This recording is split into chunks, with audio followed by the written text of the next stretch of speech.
everybody, to episode 106 of Axioms on Trial. I'm going to bring my guest right on up. Welcome. Thank you for coming on. Thank you. Thank you very much. So, yeah, why don't you let the audience know a little bit about yourself, and then we can get into it. Yeah, thanks for having me on. Well, in relation to you, I saw your live on TikTok, and I thought the conversation was interesting. One of the most interesting things to me is this issue of compatibility of science and some forms of spirituality, let's say. Okay. And like a strong belief that they're both compatible and needed to be developed. So yeah, I guess that's what I wanted to. That's basically about me. I saw you have interesting conversations with mostly people I would call theists. Sure. But like, it's not that I don't believe there may be a God or don't believe in God as some would believe in, but I'm not what most people would describe a theist. Okay. Yeah, I think I'm just because I read your intro, and it was like conversation with a theist. I was like, I don't think I would describe myself that way, but some form of spiritual that maybe we'll figure out what I Sure. am. I'll edit that in the. Yeah. I mean, yeah. Yeah. Like I said, I don't know anything about your background, so I'm curious to know. So when you say background, do you mean like my beliefs and interests, or like also education or whatever? Both. Okay. Yeah. So my background, I have a PhD in government, basically. So it was at Harvard University. So I have like a very strong social science background, I would say. Mm-hmm. That included very kind of logical, formal methodology, game theory and statistics, basically. Gotcha. So I'm not like, if there's a spectrum of people who would say are believers versus atheists, maybe. I'm on the spectrum that, like, I believe that life is some kind of a simulation. So basically, like Elon Musk does. That's what I believe in. And then, whatever you like from there, I don't understand how people don't make a connection to, and things like miracles can exist, because in the simulation anything's possible, and you can have someone who is running the show and you can call them God. Like, I've never heard people jump from simulation theory, which is becoming fairly accepted in kind of healthy skeptical circles. No one's making a jump to, okay, well then what parts of religion are actually real, and should we consider certain things more seriously? Could you elaborate on what you mean by simulation theory for those who might not be as aware of it, and why it is that you think it is a reasonable position to hold? Yeah, man, great question. What? I don't exactly know your regular format. I could probably go for like 5 minutes just on that. That's fine. Okay, so simulation theory, I think in formal philosophy, it arose with Nick Bostrom, who basically postulated that, like, the probability that some advanced civilization comes up with a simulated world that can be and feel like our world is pretty high, given the advances in simulation science, let's say. And I'm talking like gaming and simulation, or like gaming for military purposes. Like so like I used to professionally do gaming between like Corps of Engineers and the terrorists they were trying to protect themselves from. So it's that kind of gaming. If you say that, eventually there'll be all these simulations running with agents who don't necessarily realize they're in simulation, then that's the theory for him. I don't know what his reasons are for saying, and I actually believe that's the case, because it's kind of obvious, I think, not to most people, to me, that it can be the case.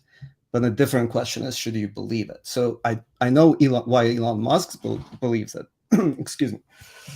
Elon Musk believes it because he says it's an issue of probability. So like, there's probably a billion to the billionth degree of these simulations running, and only one base reality, which is not simulated. And so he's like, well, the probability that we're in one of the simulated realities and that we're agents that don't know about it is very high. I think it's more like 50-50, the actual probability. I think it's more like we're either in a simulation and there's all these possibilities of how that can be, or we're not in a simulation and there's all these reasons why that's the case. But why I believe in the theory of simulation is because I mean, it's straight up from the Matrix, basically, the movies. But not like, my theory is not as dark. Like, I don't think we're fighting against the simulation. I think we are kind of a standard Buddhist model where we're trying to awaken from the simulation, and there's help available and there are methods available. And that it's kind of like a good thing to awaken. So it's like a game. It's like, that's my belief. It's like a game of awakening. And I've seen my position, along with my qualifications and kind of what I believe in, is, I guess, the data part of my position. My data is that I've experienced what Carl Jung called synchronicities a lot. What he called synchronicities are basically these meaningful coincidences that, when you get into them and really calculate the probabilities, you go like, okay, that's a really unlikely event for real. Like, the P here is not just 0.005. This is like super unlikely. But I can still not believe it, or I just believe that it happened not by accident. And if it didn't happen by accident, there's some force operating that science doesn't have access to, but maybe like our consciousness does have access to. Okay, so I'm trying to think of like where to start with that. Anywhere, man. I mean, let me start by saying that, like, yes, obviously, I would never claim that what you're describing couldn't be the case, right? Like, I think we could list 1,000 possibilities of potential realities. The only question that matters to me is, are we justified in accepting any of these possibilities? And I think that what I don't understand is, on what grounds do you talk about probability in the way that you are, and assert, like, what I mean, yeah. Bones basically said this exactly what I'm thinking. Like, the probability of a simulated reality versus real reality cannot be assessed, and the assumption is based on flawed reasoning. What methods Yes. are Correct. available to test the simulation? I mean, we have millions of events that are low probability, but that take place. Like, if I throw a cup of rice on the floor, any configuration of this particular grains of rice to fall under the specific way that they fall is going to be a low probability event, just like any other configuration. But one of those have to take place. Yes. Yeah. So the question you're asking basically is answered by a deeper definition of this concept of synchronicity. So like I didn't describe it fully, is what I'm saying. Okay. So I'd actually, because it's so rich, I also didn't know where to start, so I like omitted all my favorite parts. So my first favorite part here is that synchronicity was developed as a concept by Carl Jung, who was an academic psychologist, basically. So he published papers with statistics. So that is to say, he knew his statistics, and some statisticians don't, whatever, but he would agree with what you said in terms of like, yes, of course, some events should be counted as coincidences, complete coincidences, but then he would say some should not. But his co-developer of this theory was what's his name? He was a Nobel Prize winning physicist, and I have a book that was like a combination of their work. Sorry, I can't remember his name, but he's as big as Niels Bohr or Einstein. He's in that group. Oh, Wolfgang Pauli. So this guy is a Nobel Prize winning physicist, right? So they kind of came together, and if I were to describe the philosophy behind the theory and how you would test it. So one example of synchronicity was Carl Jung was working with a patient, psychological psychiatric client. And she was telling him that there was some certain important breakthrough in their work, and it was accompanied by like a dream of about a scarab. And in that moment, they heard something knock on the window. They opened the window, and it was a scarab, which is actually a very rare thing to see in Europe where they were, or something like that. So he counted that as a synchronicity, not only because it's like, oh, it's a coincidence, but also because it's a meaningful coincidence. So it's kind of like, even if it's a complete coincidence, let's use like a mnemonic device to put something like spiritual on it, to say that, oh, this is like a confirmation of my belief. The weird thing that starts happening then is that you start seeing this is all according to kind of how that theory would go.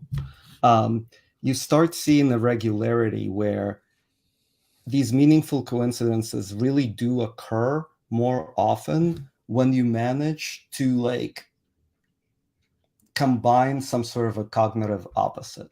So like when you have some sort of a cognitive breakthrough, it tends to happen that there's some sort of a coincidence. And could there be a false sense of that? Maybe, I don't know. But it's almost like when you have a breakthrough, when you have a realization, when you, like in Hegelian terms, you manage to add synthesis and antithesis and get the synthesis. So it's kind of like a high, let's say, state of mind. Let's call it high. In that same state, you're like, oh, this coincidence is like too much. So I'll give you mine, right? I'll just give you mine, which I could actually convert to probabilities. I do this thing where I'm into tarot cards. I like collecting them more than anything, but sometimes I draw them too. And I believe that if you believe in synchronicity, you believe that there might be something meaningful with tarot cards. Basically, I drew 5 of the same card, Wheel of Fortune, in a row. Not like 5 days in a row. It's like 3 days in a row. And then the next time I drew it in future, it was again. Now, to draw one card out of 72 5 times in a row, to basically, I thought it logically, and like conservatively, I would say it's 1 over 72 to the power of third.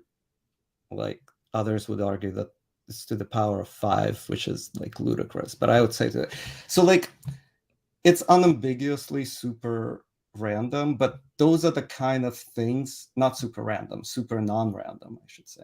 So those kind of things that I don't need to describe. It's like, yeah, they could happen by coincidence, but it just seems like more of a coincidence. And I think that can actually be, I'm predicting that in 10 years, this would be proven by science. And that the reason it hasn't been yet proven by science is that science didn't have access to experiments with psychedelics from the 1960s to later. They had 10 years where they could experiment, and they experimented with like the most important and relevant things to science and government. Like the military did their experiments, and it seems to me go that ahead. it seems to me that there are certain jumps being made here that I don't understand. Yeah. Like, I'm not a math person, so maybe it's my failure to understand how statistics are applied. But I mean, I understand statistics to be applied to controlled sets and groups. You know, not like, so. For example, your example about um the the the scarab or whatever it was. Yeah. I don't understand going from that kind of, as you said, synchronicity to the belief that this must be a simulation, where I can come up with my own kind of narrative, right? I'm not saying I believe this, but we know, at least it Yes. seems to be the case, that from modern physics, that the future already exists in some sense, right? So future events are already taking place, and we just don't have the conscious experience of them yet. So I could imagine something like, well, maybe some people have some kind of intuitive or some kind of memory of future events that the rest of us don't have access to in the same way. And the reason why they thought of a scarab is because actually this event already happened. Yeah. And for some reason, there's some feature of consciousness that allows some individuals to be more aware of what's going to happen than others.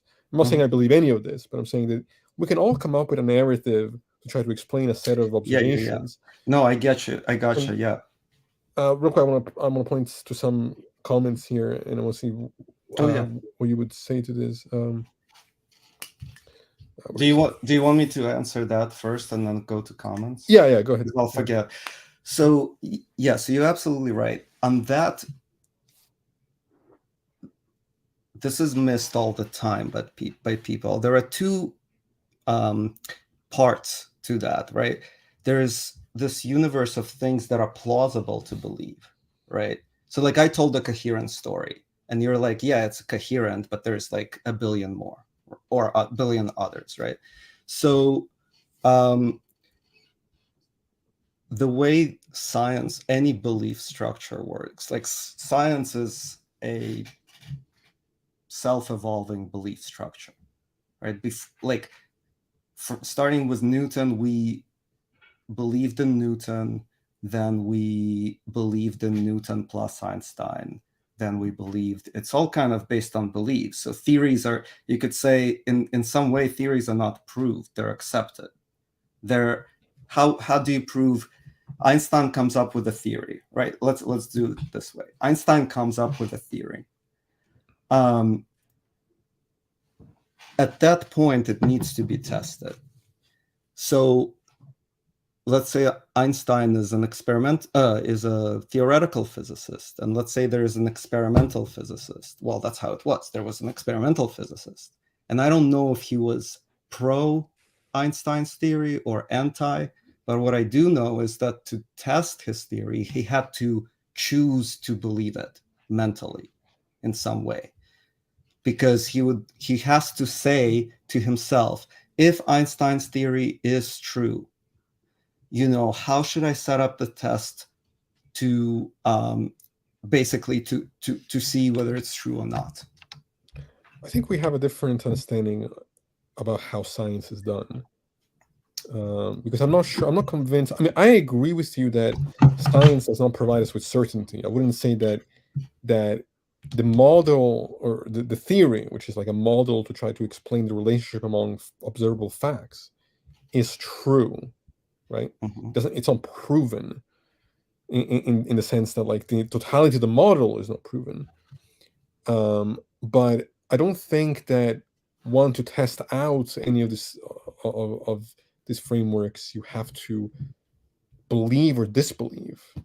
You have a hypothesis that you're trying to test out in the world, and now that's not to say that observation. That's not the language you would use in science, but I'm using so for example, let's say I have a theory, and I'm just going to use an outrageous theory, or just the theory I don't believe. I have a theory that if you pray to Saint Joseph 3 times before bed, you would get what you pray for after a week. And you're like, okay, I'm going to test this theory. So I'm going to literally kneel down by my bed.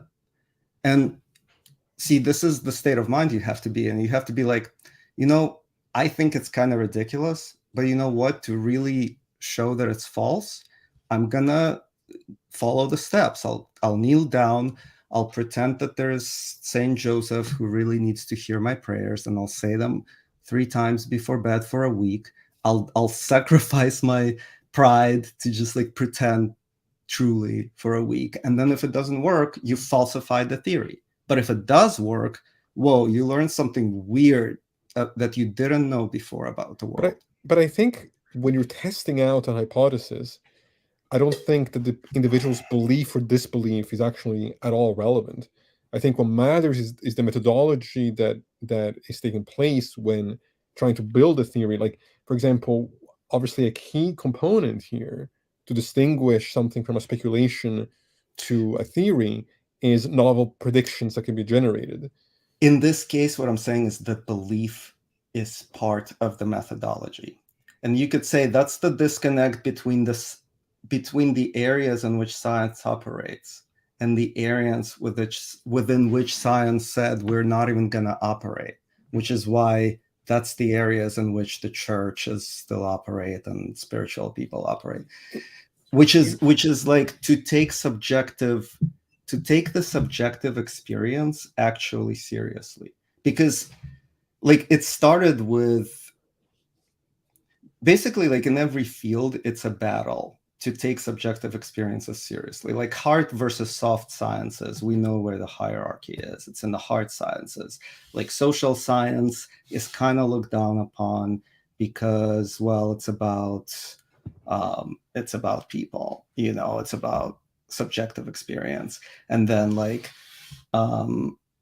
self-reporting in psychology is considered kind of more woo-woo than an MRI scan, right? But it's actually not. Like, I can't control my MRI output in order to vary some experiment to see what happens, but I can control my thoughts. I can control like my belief. So like the way it was for me, I think, part of this is not directly to what you said, but something important is that fuck, I lost it. Can Well, I go ahead. clarify one thing? Mm-hmm. Well, what I was trying to say earlier as well was that, like, yes, the model may not be proven with certainty, but there are certain aspects of the model that are like the mathematics behind it. Some of the observations of, like, there obviously a theory is compiled of many facts and trying to understand the relationship among those facts. So it's not. No. See, this is exactly to the topic of our talk. The facts are posterior to the theory. So, like, I disagree completely there. number one and number two and number three, they are nothing except part of what humans call algebra. We created algebra, and within that, these are truth. 1 + 1 equals 2 is true within algebra, but it doesn't have to be true in other ways, let's say. Let me try to frame. Maybe this might make more sense. if I drop an apple on the ground, right? I'm not starting off talking about or theorizing about gravity before I'm observing the fact of the apple dropping on the ground. So I don't agree with this interpretation of the facts come after the theory. I think that it's the theory I think is something that is built upon layering of facts and trying to build a model to explain the relationship among those facts with the ability to have repeatable testing, novel predictions, and that sort of thing. I'm not saying that now once the theory is produced that now it is true in a certain sense of the word. Obviously not. But I don't. It seems to me like you're describing the process almost backwards to me from what I understand it to be. Well, it's either that or it appears to be that. It's one of those two things. But okay, let's. See, like for example, this comment is basically what I'm saying. All scientific Okay. hypotheses are based on data. The data always precedes the hypothesis. No, the data precedes the formation of the theory. This is what people who haven't like published novel things in scientific journals don't understand. A big part, like self-sufficient part of scientific discovery is inspiration and intuition, right? It comes up, this is why genius, basically. Like, I mean, like people, I'm not a genius, but I've had moments of genius. And like, that's when I published my couple of papers that I published in my life. Like where it's like, I'm taking in all the data, I'm taking in all the theories about the data, because the math of gravity is very, as we know it in Newton, is very different from the math of quantum gravity. It's completely different. You would see facts completely differently. Then imagine that someone has a simulation theory that's put into math, and it's not even like about any of that at all. So, but let's say there is a real fact out there in the universe, in the meta universe, right, where something happened that we perceive as an apple falling on the ground, right? Now, the two are not the same. So any theory we have about the apple falling to the ground, we're just trying to approximate the ultimate truth. Sure. No, I agree. I agree with that. But it's not. So But you don't get to that point until after you're already observing facts about the way in which things are operating. Like we seeing you drop an apple and it falls. That's a fact you're observing. And then how we build upon that is okay, secondary, but right? okay. So like we have. So, but I'll follow this logic. So we get observations that tell Newton, oh, there's a law of gravity at works. And so observations preceded theory. They were facts, they were infallible. And so the theory is right. Yes, but then they observed that the orbit of Mercury did not follow Newton's law. So in one way, the discovery of problem of Mercury was a precedent to Einstein for him to develop his theory. But in another way, it was all the data that followed after we presupposed gravity. Because how like Newtonian gravity, you have a theory, then it's like, oh, I can apply that to all of the universe. And then you start applying it to all of the universe. And then you're like, oh, that's interesting. There's a region of space where that doesn't even fucking work. So it's like, yeah, data are true, like how much time maybe it took, but what you believe, like what you label it as numerically or mathematically, there is no fact. There are no like absolute facts. So I think we agree here. I'm not okay. claiming that science is infallible. So the Like, second, yeah, but sorry, the second big, huge part, like bracket all of that is one thing. The second thing is, what do you actually want out of life, right? So like we have more cancer research to fight cancer than to create cancer, right? Like our science of fighting cancer, it's not succeeded yet fully, but it's way more successful than the science of creating cancer. I mean, the lifestyle of cancer maybe is winning out or something. But so have you heard of apophenia before? say that again. I think it's pronounced apophenia. Okay, what is the human propensity to seek patterns, to unreasonably seek patterns in a random information. Yes, of course. I think somebody was suggesting that like what you're describing sounds to me like, yes, we have a drive to seek out patterns, but whether or not those patterns are pointing to something real, I think is kind of the open question, right? It is, yeah. So I would say to that the following. So I'm aware of those, and they were subject of the inbuilt biases that we have, one of which is that. And I like, I'm aware, and I how should I say it? I have a skeptical, doubting type. Like, that's my type. So like, I'm the one who, like, of the Jesus's disciples, I sympathize with Thomas, right? Like, because he's like, I see the Thomas position to me is like the scientist of the 12. He's like, look, I love the guy. I want to believe that he has risen, but I'm not going to until I see him and his wounds and him walking. It's just like, and you can't make me. Like, that's my preference. Like, it's not like I don't love him. It's not like I don't want him to be alive. I'm just not going to believe it because that's how I am. I think so. That's me. You're not that to myself. That's what I look like. Like, other people are way more. And so my professional kind of career reflected that. So I've done like risk analysis, I've done simulations, I've done statistics. Like, I'm always trying to be on the lookout. So when I see something really off with probabilities, like, I'm telling you, it's really off. Just either I'm lying, and that's fine if you believe. No, I don't think you're lying. Yeah. But like, so just consider, let's say I'm not lying, and in this, and just think through, I'm not going to force a methodology, but like, just think through of taking different decks. Even there were like 3 different decks involved, obviously shuffled, of 72 cards, the same card 5 times in a row.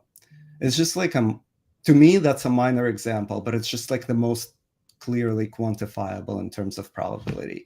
So what I'm saying is, like, yes, I agree. And also, I've noticed that there are certain situations where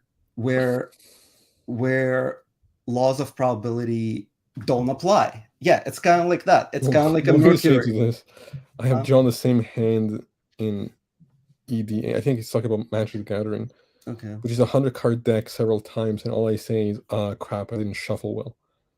No, but what I'm saying is that there were different card decks, and they were shuffled, and importantly, could it be a random event? Yes. So the next step, though, do you see, anything could either mean something or could be random, and theoretically, we have a choice in every moment which one to believe. Sure. So like, we chose, as a scientist, we all believe Einstein right now, and trying to revise Einstein all together, because we have agreed collectively to believe in Einstein's theory. Do we know that it's the absolute truth of God? No, we don't. That's part of the whole understanding of the science around it. But that's the fundamental thing. We chose to believe it, and if it's proven, if a better theory comes along in science and scientists agree, then we'll choose to believe that theory instead. But we will have to, and how do you see evidence? Like, I think I want to be honest here, just because of, like, we're talking about methods. I personally it's like it's a matter of pharmacology in part. So I would say that psychedelics and even marijuana for some people, um, it makes them enter a state of actual increased awareness of the objective situation, of the situation as they share with other people. So like they look more aware and objective to others, but they also see that there's something they didn't notice before. There was like in the subjective world that I, was weird. I want to push back on some of this because it seems to me that talking about psychedelics, or yes, obviously it's an altered state of mind, but the idea that this altered state of mind is somehow opening up Yeah. a higher reality, I think is an assumption that that I don't see any reason to make. And I agree with you. I Yeah. don't think the choice is just either between randomness or one particular explanation of causes. Like I can, with the example of the deck, right? Like I'm not saying I know or believe one way or another, Mm-hmm. but I've seen, there are such things like sort of subconscious conditionings. Usually, it's done by another person to somebody else. Like I've seen magicians do this, where they subconsciously lead somebody to pick up a certain card, and then the person who picks up the card isn't aware that they're doing that, that they're somehow being manipulated into doing that action. Um, but I could imagine that that could also be true for just an individual performing certain rituals or certain behaviors. I'm not saying that I'm saying that's what happened. I have no clue what happened. It could be a million different things. What I'm saying is that unless we have a methodology that can ground these observations in something more concrete that can generate novel Mm-hmm. predictions, Mm-hmm. um, every Mm-hmm. option that we can come up with is going to be just as likely as any Yeah. other. So how right. So I think well, first of all, I would say that whatever I believe doesn't conflict with you not believing in it. Because like in the simulation, maybe the simulation needs the types that kind of believe that it's running, and then it needs the types of people who don't believe Yeah, in of it. course. But it's all That's like a unfalsifiable. It's my problem. It seems like but it's all unfalsifiable. well, but, exactly. So what I'm saying is that I think it is falsifiable. I Okay. think we're just being lazy about it. So I think we should just like sit down, and by we I mean like definitely Berkeley Multidisciplinary Center for Psychedelics. I would say that I'm going to reach out to. Their whole faculty should sit down and say, how do we test for, let's say, synchronicity? Like Hmm. testing for synchronicity ended with Jung, then got revived during the psychedelic uh, birth, I guess, era, and then got suppressed up until literally right now. So I would say like do those ESP or whatever experiments on random people and random samples with and without a particular method of administration of psychedelics and the protocol to go along with it. And Sure. like I don't know if they'll listen to me, but whoever does that, and it could actually work out, because I'm literally talking about the falsifiable theory. Like that's my Hmm. test. If imagine it works like that, they'll win the Yeah. Nobel Prize. That person would win the Nobel Prize. So my thing is like, why wouldn't you want to test? Like, Yeah. why I mean, wouldn't you want to? and to be clear, like I'm open to whatever can be shown to Okay. be the case and grounded to be the case. I just that Yeah. So we you totally know, agree then. I want to show. There's one thing though. I mean, one concern I have though is um, with this idea of personal experience, because I think a lot of personal experience, like there's the experience and then there's the interpretation of the experience, and those two things are actually not the same. And so, for example, when we talk about religion, right, like I am not denying the fact that human beings are capable of having incredibly deep and transformative experiences, that someone like even myself would be okay with calling spiritual, even though I think that word is usually used incorrectly.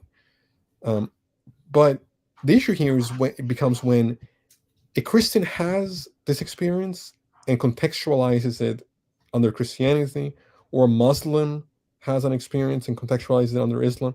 But Totally agree. the fact that Muslims, Christians, even atheists, Buddhists, all these people of all faiths are having these kind of experiences, to me shows that there's a deeper principle, and that people are making a mistake in then interpreting that experience to suggest a certain type of reality. That's and Yeah. I'm not discounting subjective. Look, my primary interest in philosophy is phenomenology, which is all about objective experience. That's all I'm Yeah. interested in. Yeah. No, that's why I started this conversation with like, because what you just described to me, like that's theism, I would call some like a religious ideology, which I'm not like I'm not with that. And yeah, I think like I wanted to be like, so far, let's say it was more of a debate, but it can also be easily just like a conversation to see how to do these things, because yeah, I think we completely agree on that. Like, and I find like I find this is why I have had my pharmacological experiences, because I'm interested in phenomenology, and I'm like the explorer of I actually go and have these experiences. I want to show you a few comments here. Guido says there's a difference between hypothesis being a derivative of an inference and theory being this to theory weighing multiple observations and creating a model to fit all facts. Okay, there's a difference between hypothesis being a derivative of an inference and theory being, I think there needs to be a punctuation somewhere here. This due to theory weighing multiple observations and creating a model to fit all facts. So basically, like, we have an underlying reality, which is, we all agree, is the truth of it is unknown. That's the premise of science. And then we have a model that best describes, and we treat the world as per that model. But in the background, we should be aware that the truth is unknown. So in part, and I think that's where this concept of free will actually arises and becomes relevant, is that how do you choose something to believe in when you also know that the truth is unknown? I would say that, well, he also follows it up with sometimes truth in our models is counterintuitive and therefore not made anywhere but through deduction of data. We don't just operate in imagination for science. I just wanted to add that. Of course. But I gotta say, that's another thing I want to push back on is I don't believe we choose our beliefs. I think I don't feel like I choose what I find convincing. I just happen to be convinced by it, and I can believe in something, in a sense. How would I say this? I can hold a belief while also recognizing that I'm not certain it is true, but I can believe it as an how do I say this? Approximation based on the available evidence. The only thing I can be certain of is I exist. Everything else is an approximation. And I can say, I think I'm justified in holding this position given what the evidence suggests, but I'm not going to necessarily say that I believe this is like the absolute truth of the matter. Right? But what I hear you say, kind of, is that I'm not the kind of, so like, what is your background, briefly, So like, for audience who don't know? Yeah, so I'm currently finishing up my master's degree in philosophy.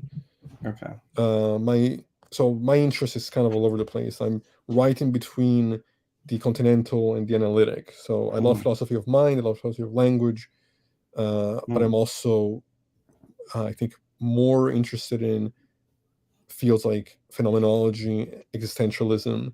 So you've read William James, Varieties of Religious Experience or Spiritual Experiences? Have you read that book? It sounds very familiar, but I Okay, don't know if I have. please read it. I think Sure. read it and then we'll have another Yeah, conversation yeah. because it sounds like it's he's kind of, I feel like he is the Carl Jung of phenomenology. Like I feel like he's kind of like been left. Well, I don't know. He's both Freud and Jung. You But know, yeah, look into that book. I want to. Yeah, I'll send me the title because my memory sucks. Yeah, I'll write it down. I want to add a few things here and a few more other comments. Marijuana has known side effects of paranoia, contributing to an irrational confirmation bias. I've never had I've never had paranoia Acid in never all my increased my years. awareness of anything beside the misapprehension in the way the world is. I'm sorry that you had that experience. Like I've had maybe Was this one. shuffle technique? Oh, I have very bad shuffle technique, honestly. I'll admit to everything I'm ashamed of. Like I may not have been as useful as a scientist as I wanted to be, but I uh, knew my science. Drugs prove we are in a simulation. None of my acid trips demonstrated anything like. I don't think that's what No, you're no, no, saying. no, no, they don't. See, like there's multiple things that need to come together for you to shift the beliefs. And like I was started to say, what it sounded to me like you're saying is you're the kind of investigator, like academic philosopher, whatever. You're the kind who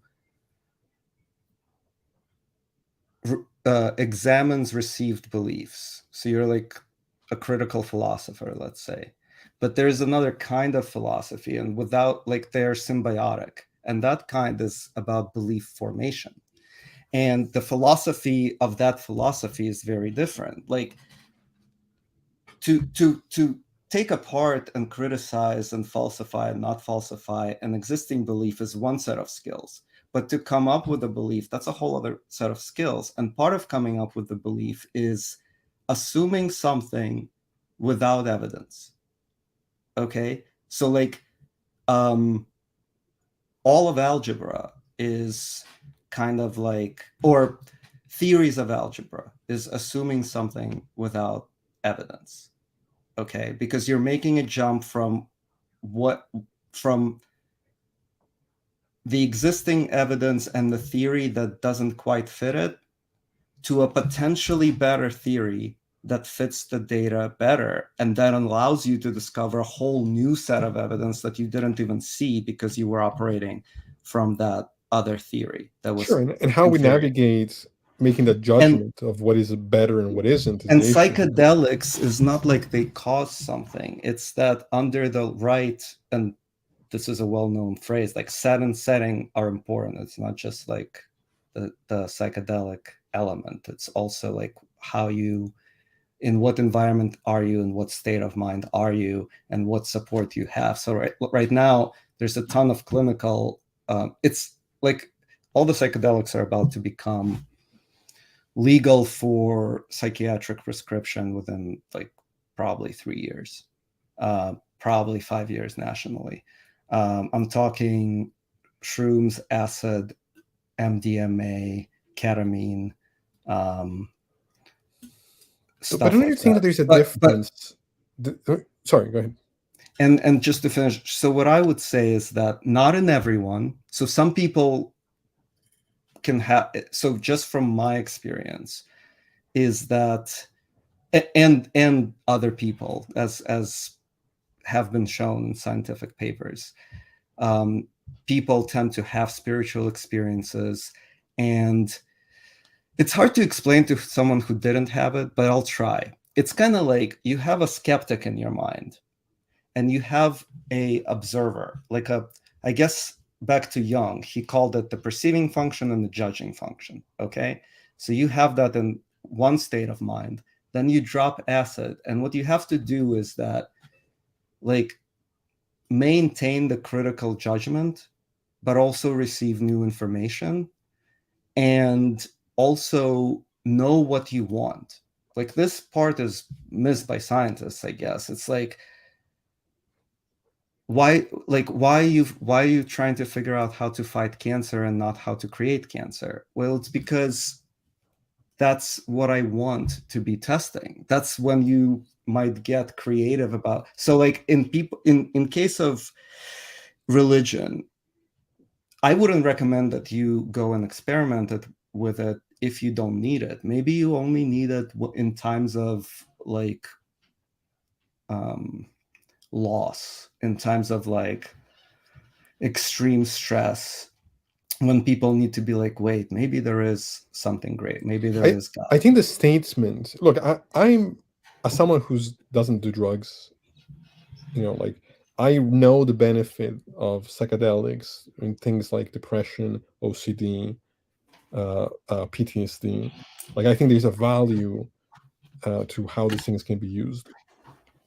What I don't see a justification for, and maybe science will show otherwise in time, but currently, what I don't see a justification for is a statement that on acid we are now receiving new information, some access to ontology that we didn't previously have, as opposed to, hey, this is just another experience, and we are just as limited in that framework in that state of mind than we were in any other state of mind, because ultimately there's always a disconnect between the way things are and the way we perceive them, and there's no getting out of that prison. Right now, there are ways to change our perspective, there are ways to change our experience, but how that new experience actually connects with what is really there, like The out way there. yeah, sure. The way it connects is that you have to examine what is the actual mechanism that makes psychedelics so effective at treating depression, PTSD. What else? Um, let's stick with those: depression, PTSD, like couples therapy. It's being used. What makes it better? Is it that a person's just hallucinated into like compliance with the world? No, it's that they see things clearer. Like, But that's an opinion, that's a but there is a possibility, right? That's one possibility. Or of another course. possibility could be there's a change in the chemicals in your brain that allow for a change in mindset. But that's all of that can be explained psychologically without making any assumptions about what is true external to the Okay, so agent. but the value of making that assumption,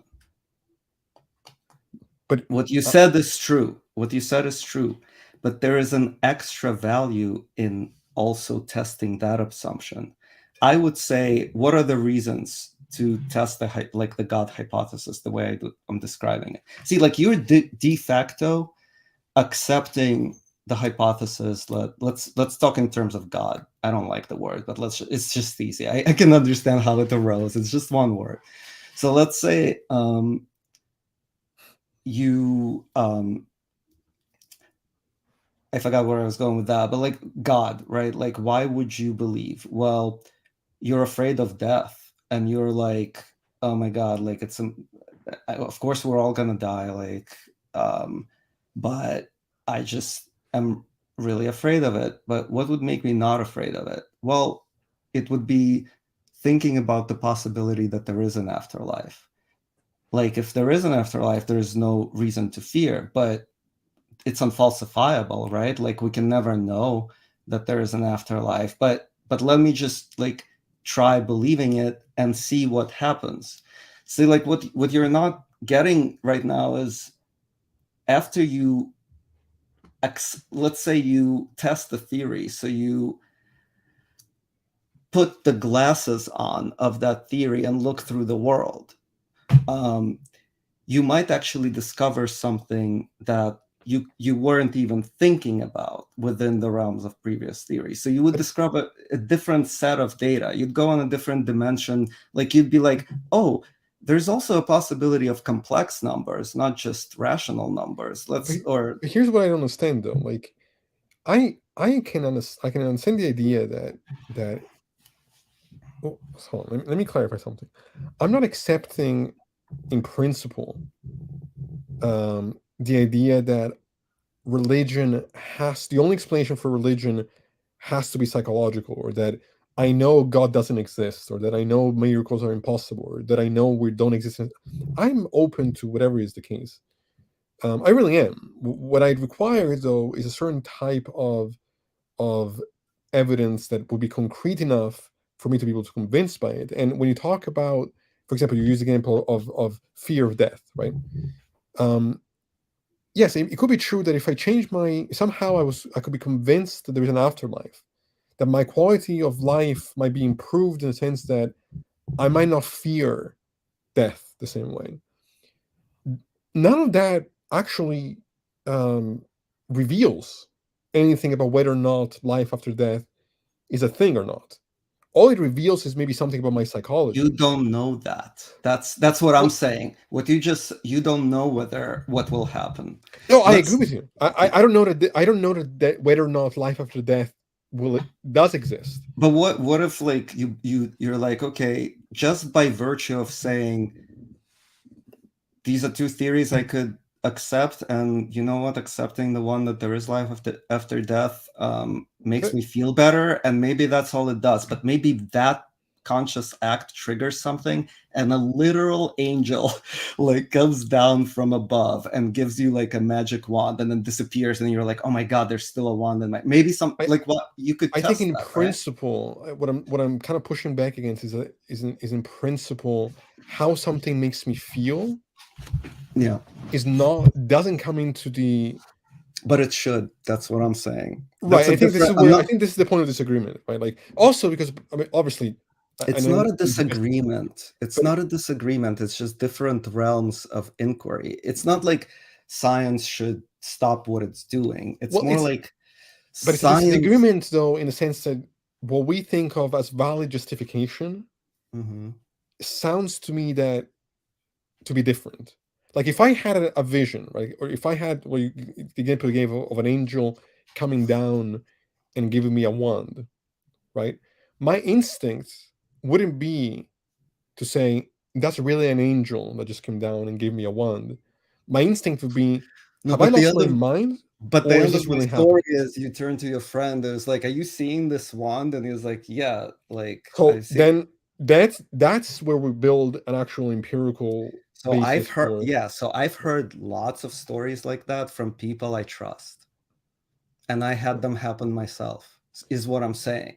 This is Like, besides the point, but you do agree that like oh, good. that we can no, what I'm saying is what's beside the point is that you do agree that you can not believe in an afterlife but also not be afraid of death, right? Yeah, Obviously. of Okay. course. Yeah, I would say that's Yeah, where I like, used to be afraid of death, but I'm not anymore. how did you? What happened that you don't anymore? um I think that I realized that there's no point in worrying about what I can't control, and that I shifted my focus more about how I live my life rather than the idea that my life is at some point going to come to an end. And I think for me, because I care about being as intellectually honest as I can about what my condition in being a human in the world is, I'm uncomfortable with making more assumptions than I need to make. Because I think that can also work as, I mean, you're talking about it like it can, in a sense, it can be a freeing thing. But I think from my perspective, it could also be its own type of prison, its own potential obstacle from finding Yeah, out how things really are. If I find myself motivated more by what I want to be true, by what makes me feel better than what I have good reasons to believe is true, that can be as problematic as maybe I know there are people that are so dogmatic who think they know God doesn't exist, for example. I've never made that claim, never and never will. But I just think there's a balance that needs to be found between the approaches. but well, yeah. I mean, I agree with the last thing you said 100%. I think there's balance that needs to be found among the approaches. Um, I think there are realms. Maybe it's like the apple tree. why did we come up with the theory of gravity? Why did Newton come up with the theory of gravity? Because he observed objects being moved by the well, ultimately we know that it's objects moving following the curvature of space-time that matter creates. And we don't formulate quote unquote spiritual, let's call them spiritual theories, unless we observe quote unquote spiritual events.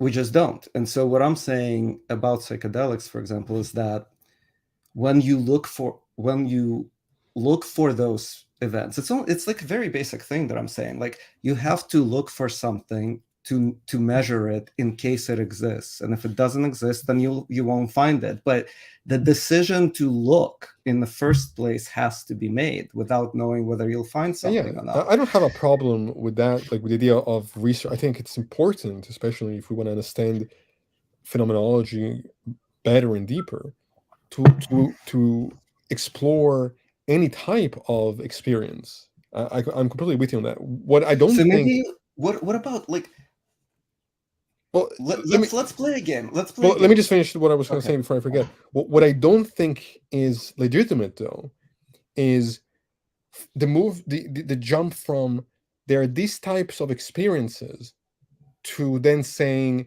this thing is true about reality outside of our psychology. That's where I'm pushing back against. That's where I think it's unjustified. I think they should be kept very distinct and separate. Like, I agree with you that people confuse the two. Okay. They confuse the two, but they are distinct and separate, meaning they both have a role. So there is a role for a type of science that it's a different type of science where you treat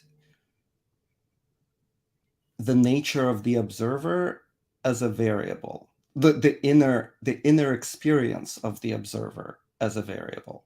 Because right now we do not. But what is the justification for not doing that? Like, what's the justification for saying whatever the conscious observer is? You know, in the case of quantum mechanics, for all I know, the wall on which the electrons are falling in the experiment could be conscious. I don't know. But I certainly, like, the observer of the experiment is conscious. And it's theoretically, it's very possible that, I don't know, the Myers-Briggs type of the head of the lab of the experiment affects the observations. It's possible. You won't know until you look. I want to read something to you real quick before, and I do have to sort of end this shortly because we're past the 1 hour. But I would love to have you back at some point if you're interested in returning.